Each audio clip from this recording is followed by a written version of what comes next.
Yes.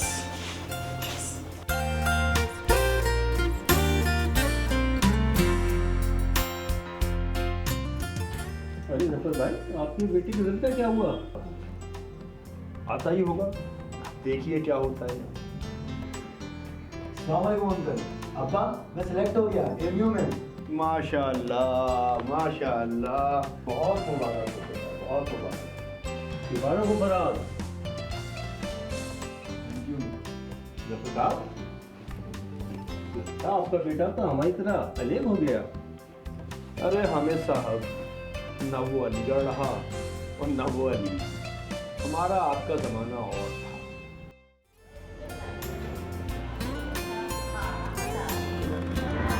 अच्छा,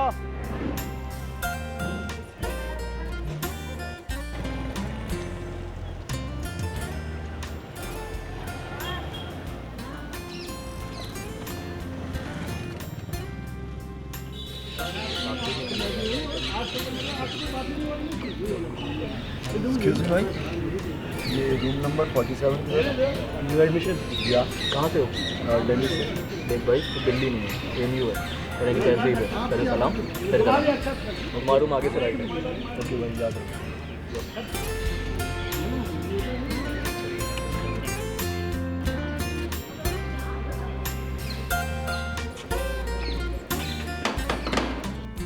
garden. वालेकुम अस्सलाम। फरमाइए, कैसा आना हुआ? भाई मेरा इस रूम में अलॉटमेंट हुआ है। नहीं, इसकी कोई ज़रूरत नहीं है। एक काम करो, तो ये बेड तुम ले लो और वो कबर्ड तुम्हारी हो गई, और टेबल चेयर रूम में ही है, अपना समझ के यूज़ करो, मत छियो। और कोई प्रॉब्लम हो मुझे बताना, ठीक है?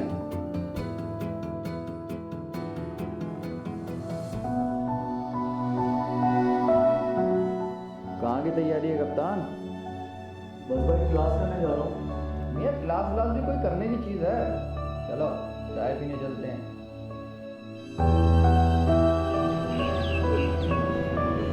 अरे शिव भाई, अस्सलाम वालेकुम। कहाँ रहते हो? आओ बैठो। और ये कौन है? ये फराज भाई हैं, अभी एमयू में नए आए। चाचा, दो चाय। और सब खैरियत से? चलो मैं चलता हूँ। चाचा, ये चाय के पैसे भी मेरे खाते में लिख लेना। भाई, हमारे पैसे इन्होंने क्यों दिए? ये एमयू का ट्रेडिशन है, जब सीनियर हो तो वही पे करता है।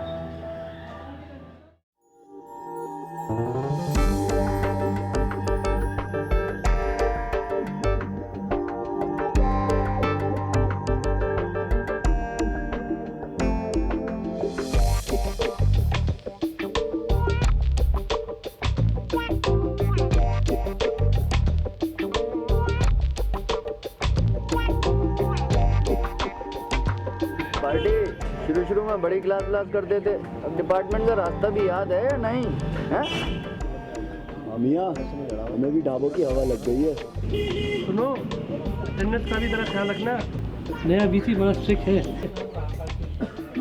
अरे छोड़ ना यार, मैंने बोला था ना अपने भाई को यूनियन में आने दे, सब हो जाएगा। अबे यार फराज, मैंने मूवी डाउनलोड करने के लिए कही थी, तूने करी क्या?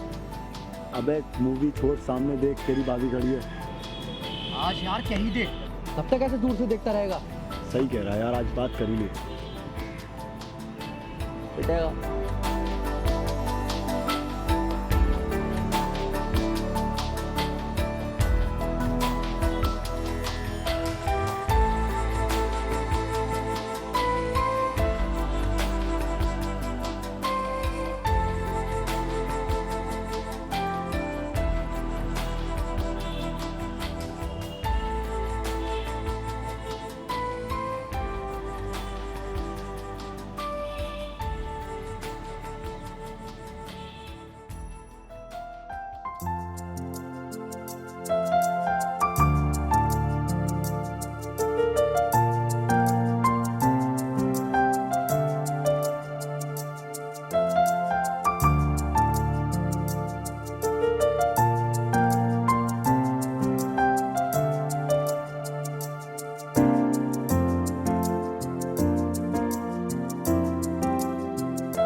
कह रहा है यार? हाँ यार, मेरी 35 और तेरी सिर्फ 20 है।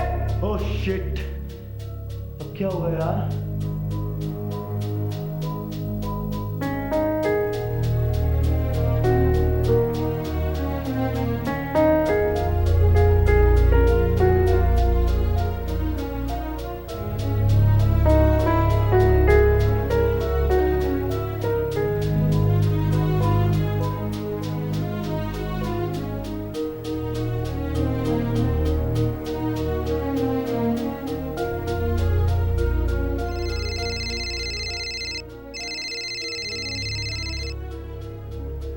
अस्सलामुअलैकुम अब्बा। वालेकुम अस्सलाम। फराज साहब, घर कब तशरीफ ला रहे हैं? बस अब्बा, नेक्स्ट वीक आ रहा हूँ। नहीं, कल ही आ जाइए, बहुत ज़रूरी बात करनी है आपसे। जी ठीक है, अल्लाह हाफिज।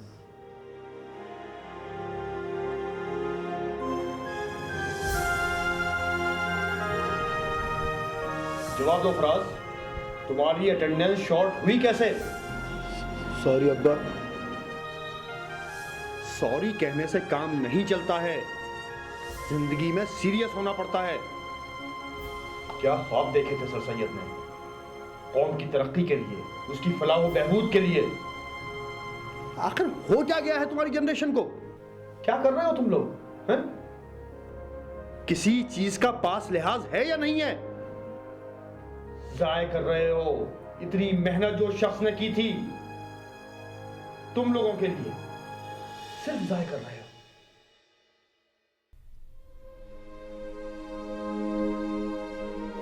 अरे बाप, कुछ काम था?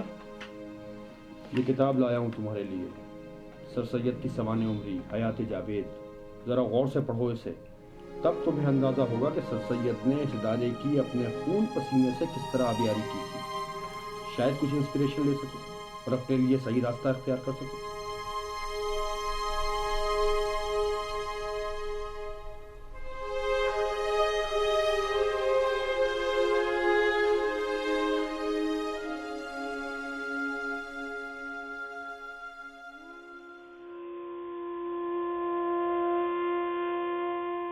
कुरान की इब्तिदा तालीम पर इसरार से होती है, मगर मुसलमानों ने यह सबक भुला दिया था और पूरी दुनिया में जलील व ख्वार हो रहे थे। हिंदुस्तान में मुगलिया सल्तनत के इख्तिताम के बाद मुसलमानों का तहजीबी और तालीमी जवाल मुकम्मल हो गया और पूरी कौम जहालत के अंधेरे में भटक रही थी। ऐसे में दिल्ली की खाक से एक ऐसा शख्स उठा जिसने मुसलमानों को उनका भूला हुआ सबक याद दिलाया और ये बावर कराया कि तालीम एक ऐसा नुस्खे कीमिया है जिससे हर मर्ज से शिफा हो सकती है। तालीम दीन और दुनिया दोनों में तरक्की की जामिन है। ये शख्स कोई और नहीं, जदीद हिंदुस्तान के मुसलमानों की तहजीबी नशत सानिया के नकीब सर सैयद अहमद खां थे। वो बहुत फिक्रमंद और परेशान थे अपनी कौम की बदहाली देखकर। वो बर्दाश्त नहीं कर सकते थे कि उनकी कौम बिछड़ जाए या किसी से कमज़ोर रह जाए।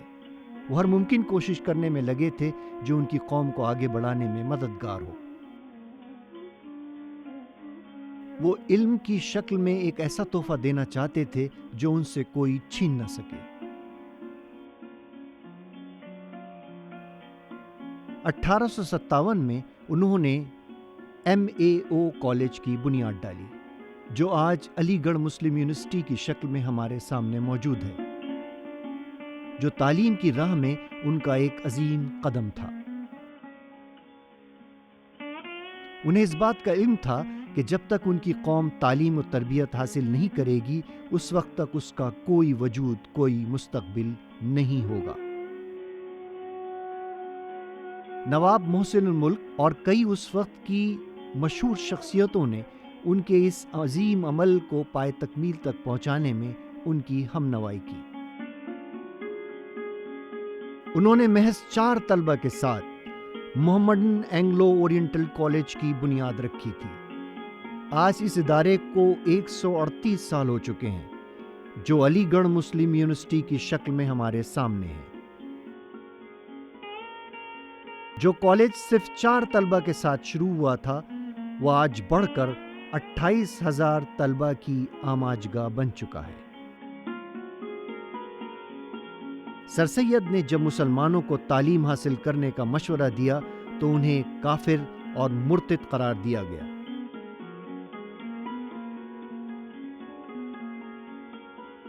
और सबको समझाकर रहे कि मुसलमानों के लिए तालीम कितनी जरूरी है। तालीम की कमी का फर्क आज तक वाक़ई है और आज तक हमारे और दूसरे मुसलमानों के दरमियान यही फर्क नुमाया है।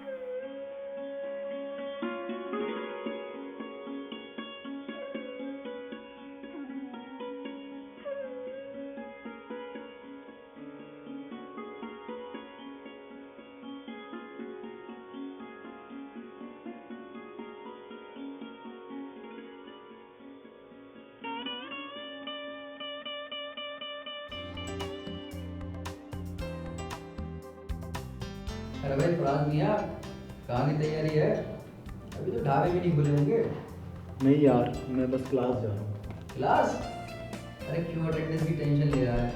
अपने भाई को यूनियन में आने दे, सब हो जाएगा। नहीं यार, मैं क्लास सिर्फ अटेंडेंस के लिए नहीं, कुछ सीखने के लिए भी जा रहा हूँ।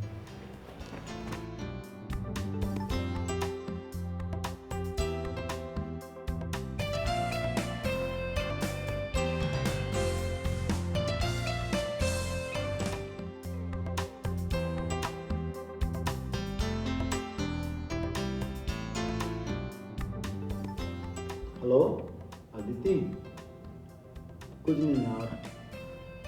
हाँ अभी मैं पढ़ रहा हूँ, तुमसे थोड़ी देर बाद बात करता हूँ। Okay bye.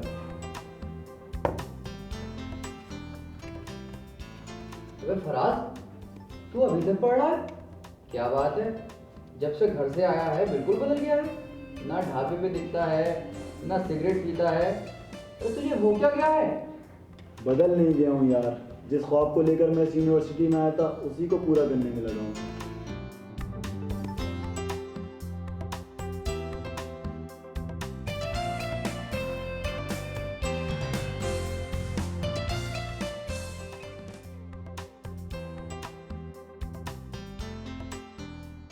हेलो अब्बा, हाँ मेरा फाइनल रिजल्ट आ गया है जी। आपका ख्वाब पूरा हुआ, मैंने फैकल्टी में टॉप किया है। मैं कल वापस आ रहा हूँ। अल्लाह हाफिज।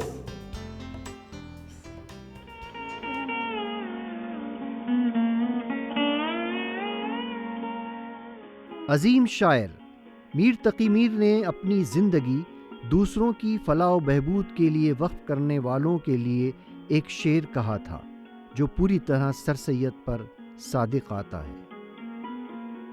मत सहल हमें जानो, फिरता है फलक बरसों, तब खाक के पर्दे से इंसान निकलते हैं।